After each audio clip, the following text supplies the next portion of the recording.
Hello students, अनंत class में मैं Anupam Dikshit from study computer college Khairabad एक बार फिर से आपका स्वागत करता हूं और आई होप आप लोग घर पे बहुत सुरक्षित होंगे और अच्छी तरीके से अपनी स्टडी को कंटिन्यू कर रहे होंगे। जैसा कि लास्ट क्लास में हम लोगों ने सोलेनॉइड यानी magnetic field due to a current carrying conductor like a steel wire, loop और सोलेनॉइड की स्टडी कर लिया था। तो सोलेनॉइड में मैंने आपको सोलेनॉइड्स बताया था कि व्हाट इज अ सोलेनॉइड।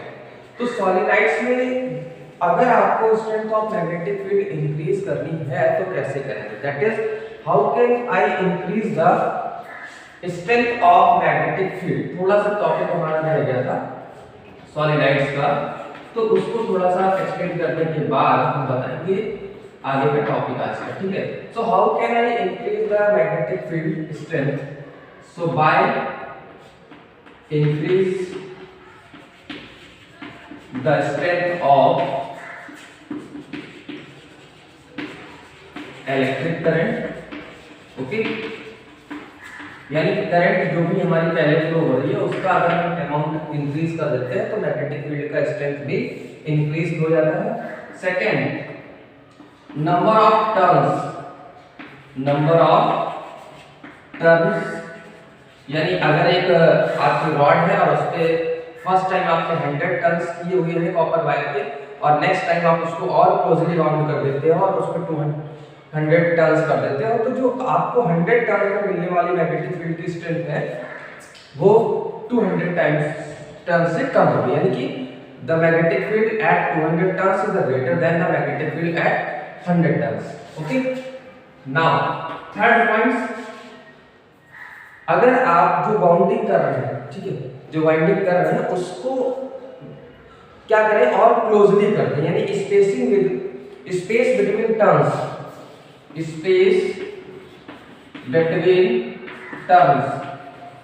अगर आप जो है वो डिक्रीज कर दें, यानी इसको और क्लोज वाइंड अप कर दें, तो उससे क्या होगा कि आपकी जो मैग्नेटिक फील्ड की स्ट्रेंथ है वो इंक्रीज हो जाती है, ठीक है।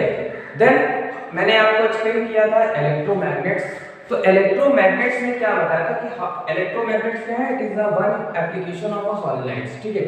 कैसे आप इलेक्ट्रोमैग्नेट एक घर पे बना सकते हो, आपने क्या किया, आपने आयरन नेल ली, इस टाइप से आपकी आयरन नेल होगी, ठीक है, और उस आयरन नेल को के ऊपर हम लोग क्या करते हैं, इस तरीके से हम बाउंडिंग कर देंगे कॉपर वायर, ठीक। आराम से आप घर पे भी एक इलेक्ट्रोमैग्नेट्स बना सकते हैं, ठीक। और इसको क्या करेंगे, एक बैटरी से हम लोग जोड़ देंगे और ये हमारा इलेक्ट्रोमैग्नेट्स बन जाता है, ठीक है। इसके एप्लीकेशन की बात मैं कर चुका हूँ सिंपल वे में। आपको टेलीविजन में भी इलेक्ट्रोमैग्नेट्स मिलता है, दूसरा हैवी क्रेन्स में हैवी लोड को उठाने के लिए इसका इस्तेमाल होता है और बहुत सारी जगह होता है। तो ये सिंपल मैग्नेट अगर आप इलेक्ट्रोमैग्नेट बनाना चाह रहे हो घर पे तो आप आराम से आसानी से बना सकते हो, ठीक है। अब इसके बाद का जो हमारा नेक्स्ट टॉपिक है, नेक्स्ट टॉपिक हमारा है Fleming's left hand rules. Fleming's left hand rule से पहले एक आपका एक्सपेरिमेंट दिया हुआ है, किकिंग एक्सपेरिमेंट, ठीक है। आप एनसीईआरटी में जब जाओगे तो आपको एक एक्टिविटी दे रखी है किकिंग एक्सपेरिमेंट, ठीक है, किकिंग वायर एक्सपेरिमेंट, ये आपका दिया हुआ है। इसको समझने के बाद हम लोग पहुंचेंगे अपने मेन टॉपिक यानी फ्लेमिंग्स लेफ्ट हैंड रूल्स। अब उसमें बताया क्या गया, एक्सपेरिमेंट में क्या किया गया, एक्सपेरिमेंट में उसने क्या किया, हॉर्स मैग्नेट लिया है, हॉर्स मैग्नेट्स के बीच में एक वायर है, इस तरीके से वायर को लिया है और वायर को क्या किया होगा, एक बैटरी से ऐसे जोड़ दिया, ठीक। बैटरी से जोड़ने के बाद वहां पे इस वायर का जो एंड है उसको क्या किया, इस तरीके से एक यहाँ पे प्लेट ले रखी है, ठीक है, और उस प्लेट लेने के बाद क्या कर रहा है, प्लेट से ऐसे टच कर रहा है, ठीक है। इस तरीके से उसने बनाया हुआ है अरेंजमेंट। अब ये क्या है, एक हॉर्सो मैग्नेट है, ठीक, क्लियर। ये आपका हॉर्सो मैग्नेट है, यानी एक परमानेंट मैग्नेट है और इसकी अपनी अलग फील्ड है। तो इसमें एक्सप्लेन क्या किया गया, इसमें बताया गया कि इस तरीके से उसका स्टैंड किया गया है, पूरा ये डायग्राम इस तरीके से बना हुआ है, ये आपका पॉजिटिव टर्मिनल है, ये नेगेटिव। तो जब आप इसमें बैटरी का स्विच क्लोज करोगे तो करंट क्या होगी, इस तरीके से जाएगी, इधर से इधर से इधर से इधर से जाने के बाद इस तरीके से वायर में इस तरीके से फ्लो होने लगी। अब इस एक्सपेरिमेंट में बताया गया है कि भाई ये हॉर्स मैग्नेट है, इसकी अपनी अलग एक मैग्नेटिक फील्ड है, ठीक। तो इसकी एक अलग मैग्नेटिक फील्ड है जिसका डायरेक्शन इस तरीके से होने वाला है, नॉर्थ टू साउथ। दूसरा फिनोमेना हमने magnetic effect of electric current क्या पढ़ा, हमने पढ़ा कि अगर हम किसी कंडक्टर में इलेक्ट्रिसिटी को पास कराते हैं तो वो अपने चारों तरफ क्या करता है, एक इलेक्ट्रिक फील्ड सॉरी एक मैग्नेटिक फील्ड जनरेट कर लेता है। तो अब भाई ये स्ट्रेट वायर है, इस स्ट्रेट वायर में क्या हुआ, मैंने इलेक्ट्रिक करंट को पास कराया है। अब इलेक्ट्रिक करंट को पास कराने पे क्या होगा, ये भी वायर अपने चारों तरफ क्या करेगा, एक मैग्नेटिक फील्ड को जनरेट करेगा, भाई मैग्नेटिक फील्ड को जनरेट करेगा।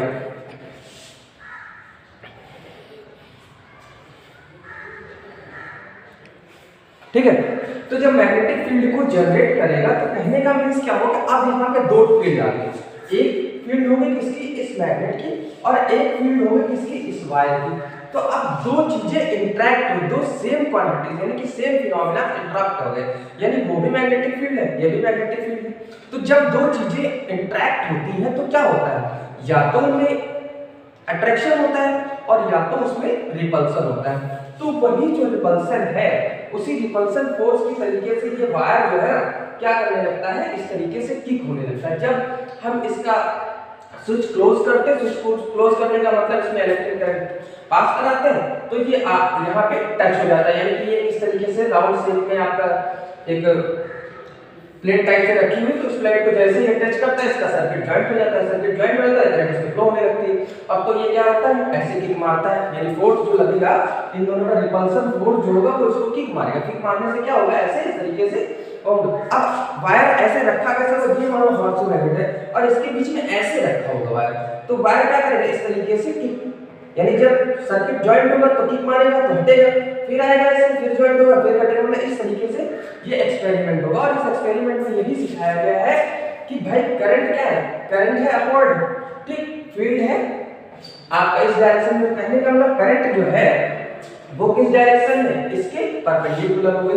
अब जो फोर्स लगने वाला है, जो फोर्स यानी रिपल्सन फोर्स इसके थ्रू क्रिएट हुआ, आखिर उसका डायरेक्शन किस तरफ होगा, यानी किधर वो फोर्स लगने वाला है, और उसी फोर्स को फाइंड आउट करने के लिए हम लोगों ने क्या पढ़ा, हम लोग पढ़ने जा रहे हैं फ्लेमिंग्स का लेफ्ट हैंड रूल्स। ठीक है, अब जो नेक्स्ट टॉपिक है वो आपका है फ्लेमिंग्स लेफ्ट हैंड रूल। ठीक है, अब बच्चों इसका जो पूरा एक्टिविटी है वो आपकी एनसीईआरटी बुक में दे रखी है, आप आराम से जाओगे तो पूरी एक्टिविटी आपको लिखी हुई है, आप आराम से वहां से पढ़ सकते हो। ठीक है, लेकिन जो बेसिक इसका फिनोमेना था वो मैंने एक्सप्लेन कर दिया कि किस तरीके से यहाँ पे वर्किंग होने वाली है, क्लियर है।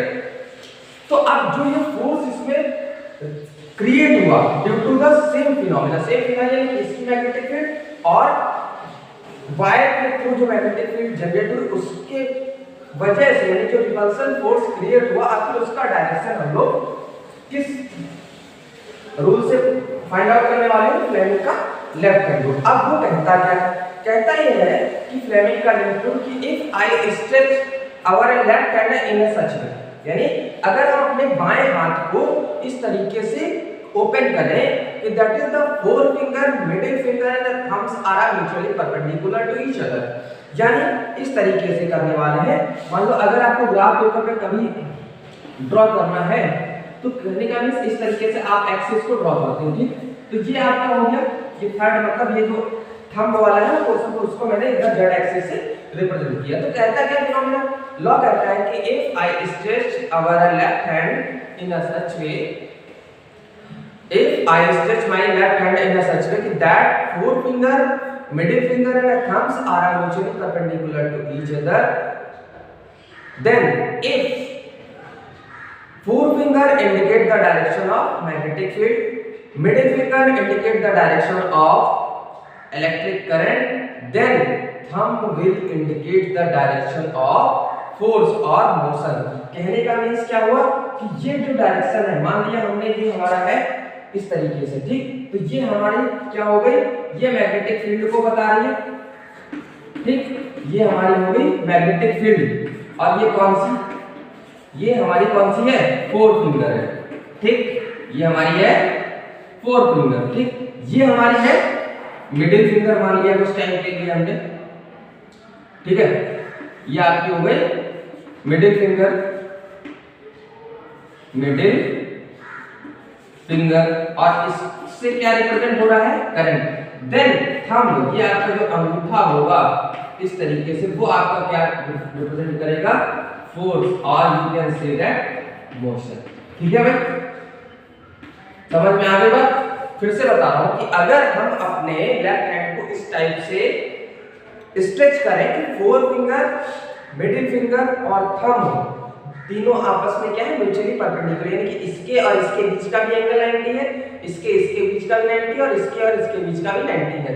तो देन अगर हमारी जो 4 फिंगर है यानी ये वाली उंगली, वो अगर रिप्रेजेंट करती है किसको, मैग्नेटिक फील्ड को, then this middle finger indicate the electric current, then जो थंब होगा, thumb will give the direction of force. ठीक, इसी फिनोमिना पे जो है वो आपका इलेक्ट्रिक मोटर वर्क करता है। ठीक है, तो इसके बाद हम लोग क्या पढ़ने वाले हैं, इलेक्ट्रिक मोटर पढ़ने वाले हैं।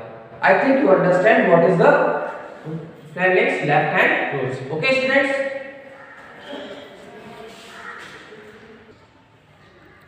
Okay now your next topic is electric motor. तो अगर इलेक्ट्रिक मोटर की बात करें तो सबके घर में इलेक्ट्रिक मोटर होता है, जिससे क्या करता है, पानी हमारा जो है नीचे से सक करता है मोटर, और ऊपर हमारे वाटर टैंक जो है वो फिल हो जाते हैं। ठीक, तो what is the working behind it, होता क्या है कि हमारा मोटर स्टार्ट होता है, यानी उसमें इलेक्ट्रिक करंट जाती है, इलेक्ट्रिक करंट जाने से क्या होता है, उसका आर्मेचर यानी अंदर जो कॉइल लगी होती है वो रोटेट करती है, और रोटेशन से क्या होता है, वो मैकेनिकल एनर्जी यानी इलेक्ट्रिकल एनर्जी मैकेनिकल एनर्जी में कन्वर्ट हो जाती है, और उससे हमारा जो वाटर है वो ग्राउंड से ऊपर तक पहुंच जाता है, यानी कि वाटर में टैंक में स्टोर हो जाता है। ठीक है, तो यहाँ पे क्या हो रहा है कि अगर हम इलेक्ट्रिक मोटर की बात करें तो it is a device which converts the electrical energy to mechanical energy. ठीक है, तो अब अगर बात करें मोटर की, तो आखिर मोटर में होता क्या है।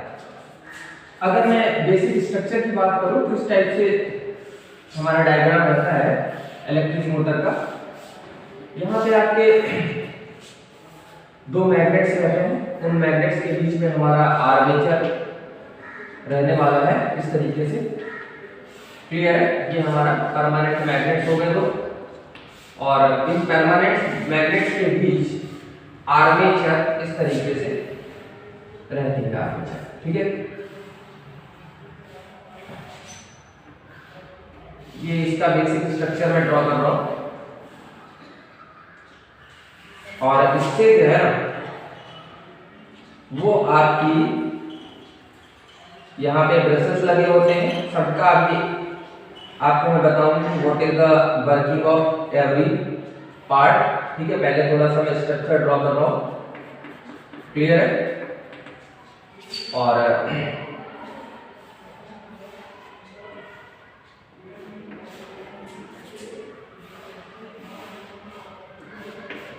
क्लियर, तो इस तरीके से ये आपका है आर्मेचर, और इसके अंदर ये आपका कॉइल रहती है। ये आपका नॉर्थ है, ये साउथ है। इस तरीके से आप क्या करेंगे, ये आपके परमानेंट मैग्नेट्स हो गए A B C D। ठीक है, तो ये बेसिक स्ट्रक्चर है। यहाँ पे आपके पास 2 ब्रशेस लगे हुए हैं, एक B1 है, दूसरा B2 है, और ये यहाँ पे रिंग R1 और R2, ये आपकी 2 स्प्लिट रिंग्स रहती हैं। कुछ इस टाइप का आपका डायग्राम रहने वाला है इलेक्ट्रिक मोटर का। तो अब इस मोटर में होता क्या है भाई, ये आपके दोनों परमानेंट मैग्नेट्स हैं। ठीक, तो परमानेंट मैग्नेट होंगे तो इनकी अपनी अलग फील्ड होगी। ठीक, अब यहाँ से जैसे करंट पास किया, करंट पास हुआ मतलब माइनस से प्लस। ठीक, ये तो प्लस से क्या होगा, इधर से ये करंट जाएगा इधर इस तरीके से, जाने के बाद यहाँ, जाने के बाद यहाँ, यहाँ के बाद इस तरीके से आने के बाद ये इस तरीके से आगे इस ब्रश B2 में, ये आपका सॉरी B2 है, ब्रश B2 में इंट्रोड्यूस हो जाएगा। ठीक, तो ये दोनों क्या होंगे, ये हमारे परमानेंट मैग्नेट्स हो गए। अगर ABCD की बात करूं तो ये आर्मेचर है। आर्मेचर का मतलब एक कॉइल होती है, कॉइल के ऊपर जब मोटर ओपन करोगे तो उसमें कॉइल होती है। कॉइल का मतलब क्या होता है, उस पे एक आपका सिलेंड्रिकल रहता है, और उस पे कॉपर की बाउंडिंग होती है, यानी कि अंदर बाइंडिंग होती है कॉपर की, वो हमारी क्या कहलाती है, कॉइल कहलाती है, और वो इन्हीं मैग्नेट्स के बीच में क्या होती है, रोटेट होती है। ठीक, ये दो आपके V1 और V2 क्या है, ब्रशेस है।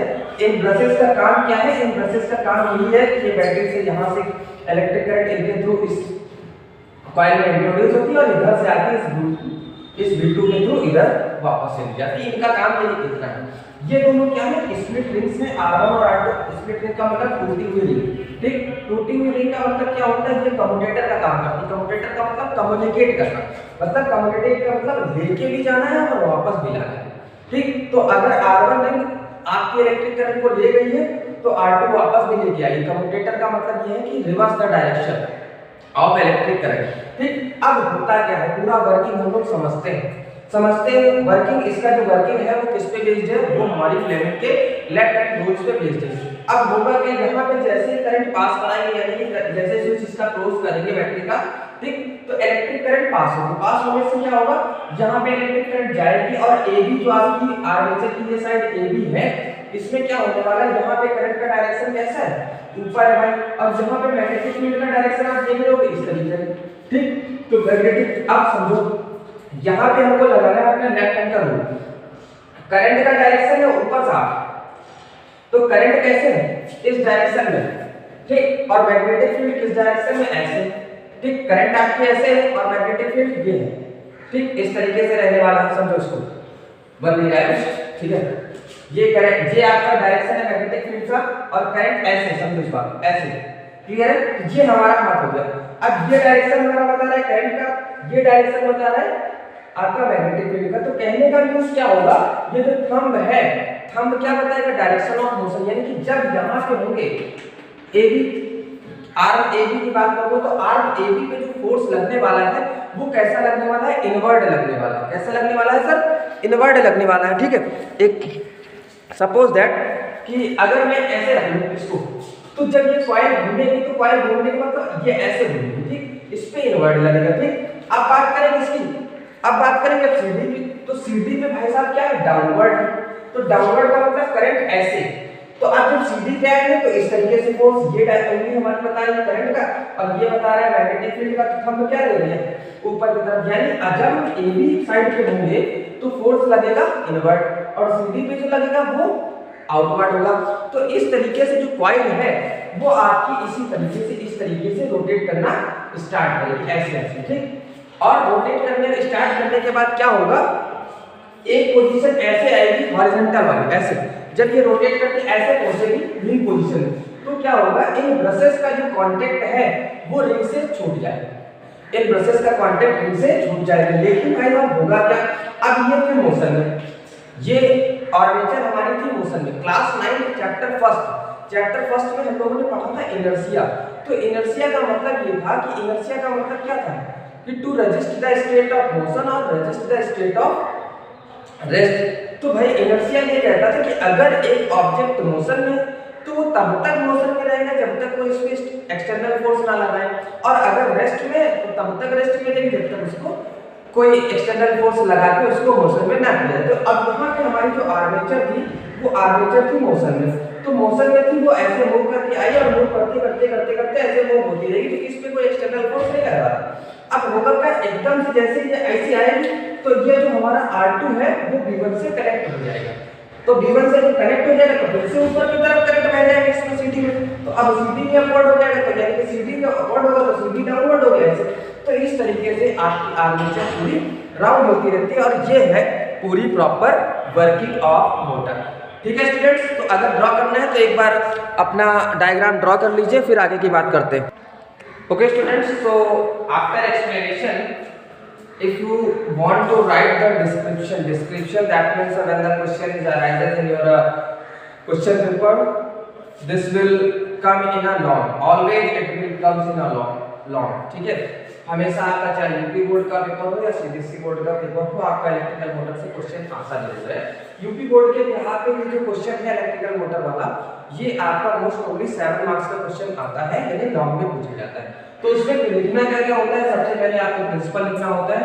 ठीक है, तो प्रिंसिपल अगर लिखना हो तो प्रिंसिपल क्या लिखेंगे, it is based on Fleming's left hand rules. Fleming's left hand rules में क्या सिखाया गया भाई, कुकिंग में यही सिखाया गया कि दो आपके अपोजिट फोर्सेस रहते हैं, दो जो फोर्सेस रहते हैं, एक आपका मैग्नेट के थ्रू लगने वाला है, और एक जो ये कॉइल मतलब कॉइल जनरेट कर रही मैग्नेटिक फील्ड, उससे क्या हो रहा है, दो फोर्स जो है वो लग रहे हैं। तो उसी को प्रिंसिपल को मैंने राइट किया है, कह रहा है कि it is based on the principle that a current carrying coil placed in a uniform, यानी कि जो करंट कैरिंग कॉइल है वो आपका मैग्नेटिक फील्ड में प्लेस्ड है, experience two opposite and parallel forces, यानी कि ये जो कॉइल है वो दो अपोजिट और पैरेलल फोर्सेस एक्सपीरियंस करेगा, जिसकी वजह से क्या करेगा, ये कॉइल स्टार्ट होगी रोटेट करना, और रोटेशन से क्या होगा कि इलेक्ट्रिकल एनर्जी जो है हमारी वो मैकेनिकल एनर्जी में चेंज हो जाती है। इसके बाद आपको क्या लिखना होता है, इसके बाद आपको कंस्ट्रक्शन लिखना होता है। कंस्ट्रक्शन में क्या क्या लिखेंगे, पहला तो आप ये आपके परमानेंट मैग्नेट्स हो गए, मैग्नेट इनको बारे में लिख देना है आपको। फिर आर्मेचर एबीसीडी है, आर्मेचर में क्या होता है, ये आपकी कोर होती है जिसपे कॉपर की बाइंडिंग रहती है, ठीक है, इंसुलेटेड कॉपर वायर जो है वो क्लोजली बाइंड अप रहता है। ये आपका ब्रशेस हो गए, कार्बन के ब्रशेस रहते हैं। ये स्प्लिट रिंग है, स्प्लिट रिंग का काम क्या है कि कम्यूटेट करना, कम्यूटेटर का मतलब reverse the direction of electric current, ठीक है। उसके बाद ये बैटरी लगी होती है, बैटरी के बाद ये स्विच रहता है। तो ये जो भी पार्ट्स आपके हैं उसमें लिख देंगे, और वर्किंग जो मैंने एक्सप्लेन करी है वो आप वर्किंग को अपनी लैंग्वेज में राइट कर देंगे, तो आपका एक क्वेश्चन यानी कि लॉन्ग क्वेश्चन कंप्लीट हो जाता है। ओके स्टूडेंट, सो आज के वीडियो में बस इतना ही, और नेक्स्ट का वीडियो जो रहेगा वो आपका रहेगा second part of this chapter, that is electromagnetic induction. उसमें हम लोग स्टार्ट करेंगे, और उसमें इलेक्ट्रोमैग्नेटिक इंडक्शन में इलेक्ट्रोमैग्नेटिक इंडक्शन को समझने के बाद फिर लास्ट टॉपिक हमारा जनरेटर को नेक्स्ट के वीडियोस में कवर अप करेंगे। तब तक के लिए यही कहूँगा कि पढ़ते रहिए, बढ़ते रहिए। Thank you, have a nice day.